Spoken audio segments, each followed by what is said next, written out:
عارف لما تيجي تطلب من حد حاجه وتلاقيه فهمك غلط؟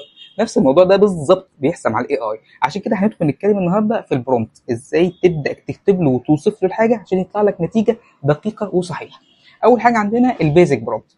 خليك بسيط، كلمه كانك بتكلم طفل صغير بس ذكي شويه. احنا نقول له اكتب لي فقره عن فوائد القهوه، تعالوا نشوف طلعها ازاي. كتب فوائد القهوه كلها 10 15 نقطه. نيجي نتنقل على الديسكريبتيف برومبت، حاجه وصفيه ابدا اوصف. قلت له ايه؟ اكتب لي فقره عن فوائد القهوه باللهجه العربيه المصريه وباسلوب ساخر. تعال بس الاسلوب فيها ضحك شويه. نتنقل بقى على الاستراكشر برومبت. ما تسيبش الاي اي يخمن، نظم له دماغه واديله نقط مباشره. قمت قايل له ايه؟ تاسك رايت سوشيال ميديا كابشن، الستايل بتاعك فاني وكاجوال، التارجت اودينس بتوعك جين زي، والتون بلايفول.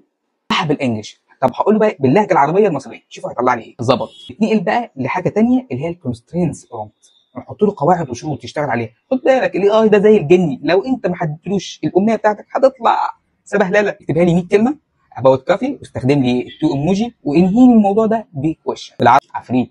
نبدا نتنقل بقى للميتا برومبت، حاجه كاستمايز، حاجه بقى متخصصه. خد بالك ما بتكلمش الاي اي عادي، لا مش بتطلب منه طلب، انت بتخلق شخصيه جوه الموديل. السوشيال ميديا اكسبرت متخصص كونتنت كريتور للجين زي، والاودينس بتوعك تيك توك لافر من 18 ل 25 سنه، واللانجوج بتاعتك ايجيبشن عربيك، والتون ساركاستيك وبلايفول، وسيتي اللي هي في الاخر دايما انهي سؤال. شوفوا طلعت عامله ازاي، واضحه مباشره فيها كل حاجه انا عايزها. كل مستوى بيبدا يقربك للسيطره اكتر. عايزك تجرب كل برومت بسيط لحد ما توصل للايه الكاستمايز او الميتا برومت.